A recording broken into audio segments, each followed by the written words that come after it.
Okay, good afternoon everyone.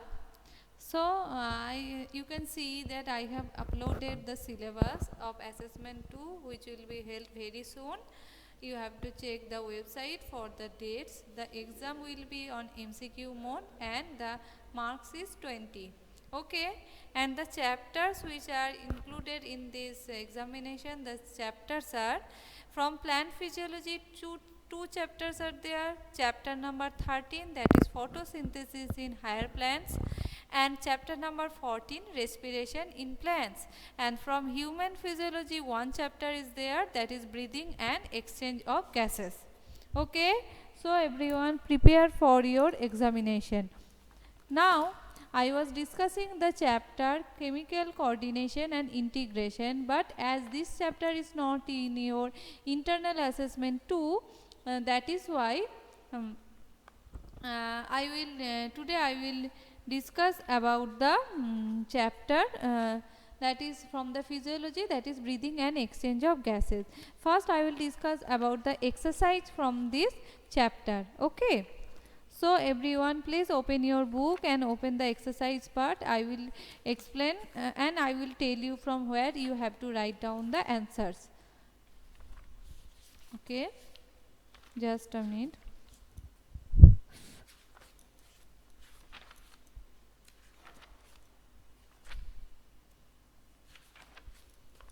Okay. So the first question from the exercise from this chapter, breathing and exchange of gases, define vital capacity and what is its significance. So first question is that define vital capacity. So what is vital capacity? The maximum volume of air a person can breathe in after a forced expiration.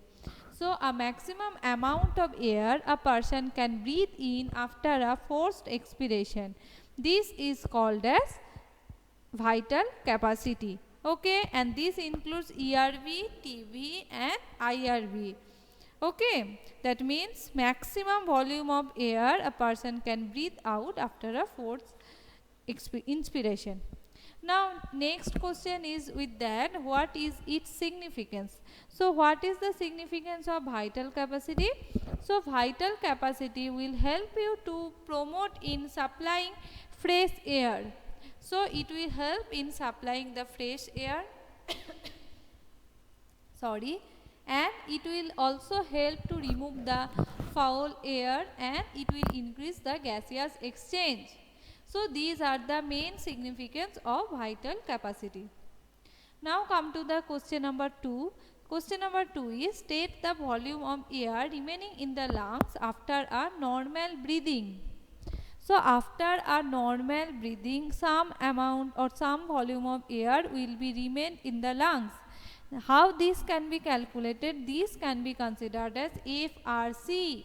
This condition is considered as FRC. Full form of FRC is functional residual capacity.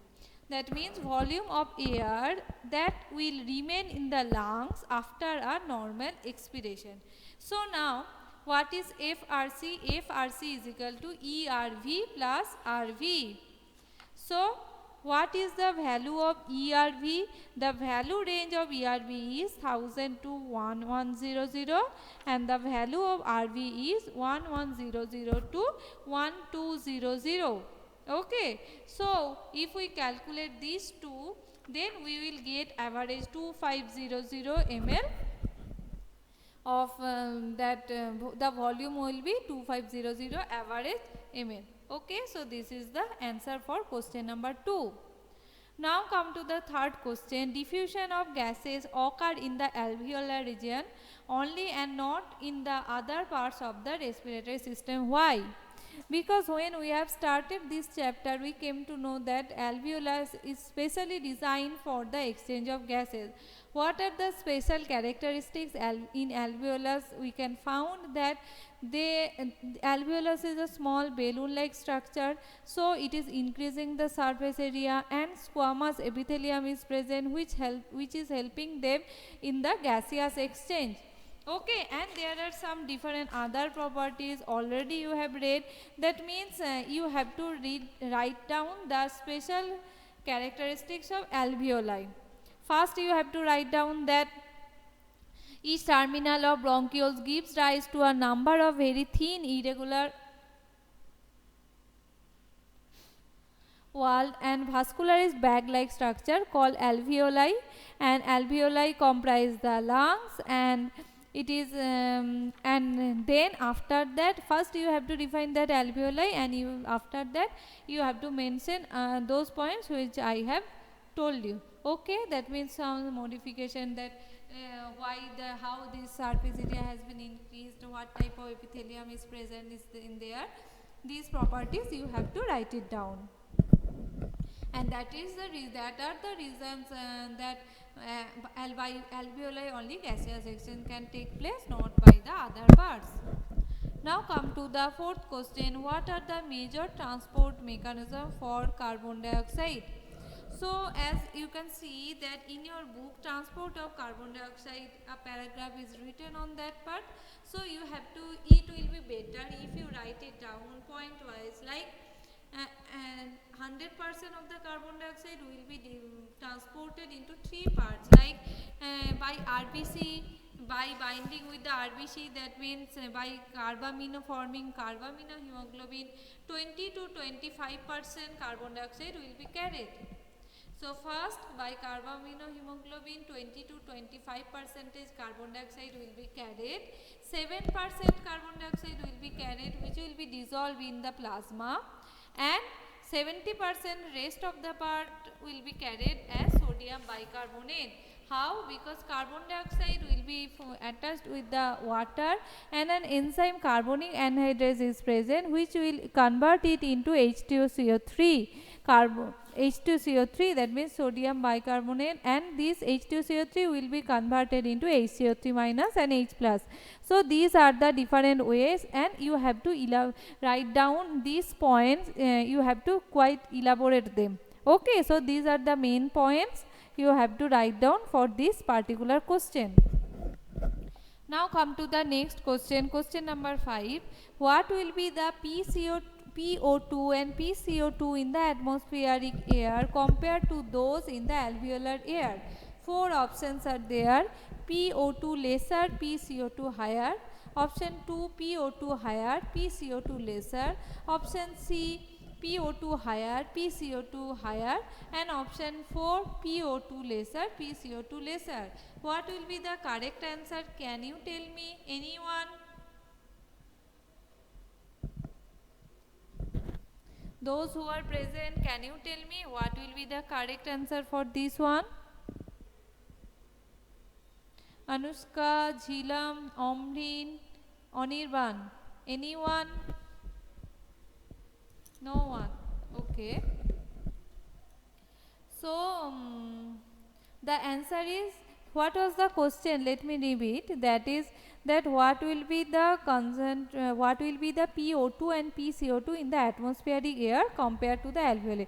So in the atmospheric air concentration, so first you know that what is the meaning of P. P is for partial pressure, and what is the meaning of partial pressure? Partial pressure means that the pressure that can be exerted. Partial pressure means the pressure that can be, if a mixture of gases is present, then every gas is providing a pressure, and this is considered as partial pressure. When oxygen is providing, that can be considered as PO2. Okay. So the answer will be option number 2, PO2 is higher and PCO2 is lesser in the atmospheric air. Now come to the next question. Question number 6. Explain the process of inspiration under normal condition. So what you have to write and draw? You have to draw the diagram which is showing the diaphragm and the thoracic muscle. So the answer you can write from the mechanism of breathing. So as you know that in that mechanism of breathing, 2 steps are there, that is inspiration and expiration. Inspiration means intaking of air within the thoracic cavity, and expiration means removing out the air from the lungs. Okay, or so how this can be entered? So diaphragm is a dome shaped structure, as you know. So if the diaphragmatic muscles contracts, then the diaphragm will be contracted and pulled down. So if normally it was like that, if it is pulling down, it will be like this. Okay, so what will happen? The space for the thorax will be increased. Okay, because previously it was occupied by the diaphragm. Now as the diaphragm is contracted, so the space inside the thorax will be increased. So what will happen? The air from the outer side will get inserted into the lungs. Okay, and in this case that volume of the thorax will be increased and air will be inserted into the lungs. So these you have to write down these main points and you have to elaborate this. It's a very easy question and a flat question, as you can see. Next one, that is how is respiration regulated. So again in the point 17.5 regulation of respiration is there. So if we see that it is controlled by a neural system, a specialized center present in the medulla region of the brain, which is called as respiratory rhythm center, and it is primarily responsible for this regulation of this respiration. And another center present in the pons region of the brain, which is called as pneumotaxic center. This pneumotaxic center is very important and which can moderate the function of respiratory rhythm center. Okay, so the neural signal from this center can reduce the duration of respiration and thereby alter the respiratory rate. And a chemosensitive area is situated adjacent to the rhythm center, which is highly sensitive to carbon dioxide and hydrogen ions. Increase in these substances can activate this center, which in turn can signal the rhythm center to make necessary adjustments in the respiratory process, by which these substances can be eliminated. Okay, so these are the different ways, and there are some neural control conditions which are related to the changes in the carbon dioxide and H plus concentration. That one also send the necessary signals to the rhythm center. Okay, so these are the different ways by which the respiration is regulated. Next question, what is the effect of pCO2 in oxygen transport? So as you know that in the transport of the oxygen, that pCO2, H plus concentration and temperature is having role. So oxygen will be attached with the hemoglobin and oxyhemoglobin will be formed, and by this way this can be transported. So if H plus PO2 is high, pCO2 is low, lesser H plus concentration and lower temperature will help or will be favorable for the binding of this oxyhemoglobin. But if the oxygen is low and carbon dioxide is high, H plus concentration is high, temperature is high, then the dissociation, that oxyhemoglobin curve will be dissociated. Dissociation of oxygen from the oxyhemoglobin will be there. So from this we can understand that this is the way by which CO2 is having role in transporting that in oxyhemoglobin curve. Okay. Now come to the next question. What happens to the respiratory process in a man going uphill? So going uphill means altitude will be high. So in the high altitude, amount of oxygen will be very less. So if a person may suffer with some breathing problem if they find less amount of oxygen. So in the high altitude, that means when a person is going up to the hill, the rate of the breathing of a person will be high, because by faster breathing or breathing continuously, he or she will try to get the appropriate amount of oxygen from the atmosphere, because in the high altitude the amount of oxygen is very less and the rate of the heart will be fast also. The heartbeat will be fast also due to the faster breathing rate. Okay, so this is the answer for this question number 9. Now come to the question number 10. What is the site for gaseous exchange in an insect? So in insect, as they are not having lungs, they are having a tracheal system, spiracles, some tube-like structures by which the insects are exchanging their or this is the site of the gaseous exchange. Question number 11, define oxygen dissociation curve. Can you suggest any reason for a sigmoidal pattern?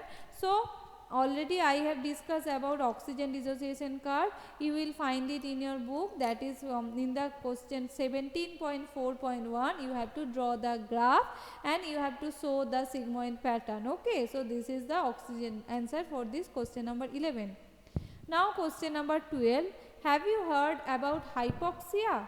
Try to gather information about it and discuss with your friends. So I will tell you what is hypoxia and you have to gather information as they have mentioned in the question.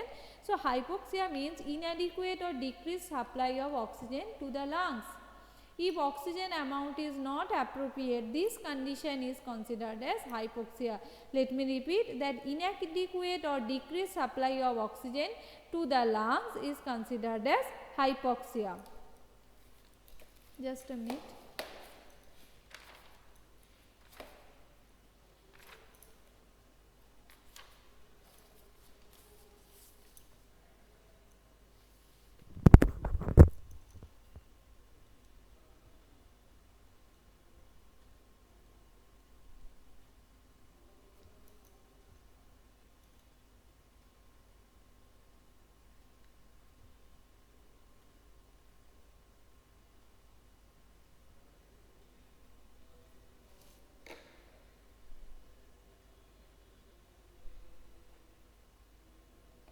Okay, come to the next question, that is distinguish between IRV and ERV, distinguish between respiratory capacity, inspiratory capacity, expiratory capacity, distinguish between vital capacity and total lung capacity.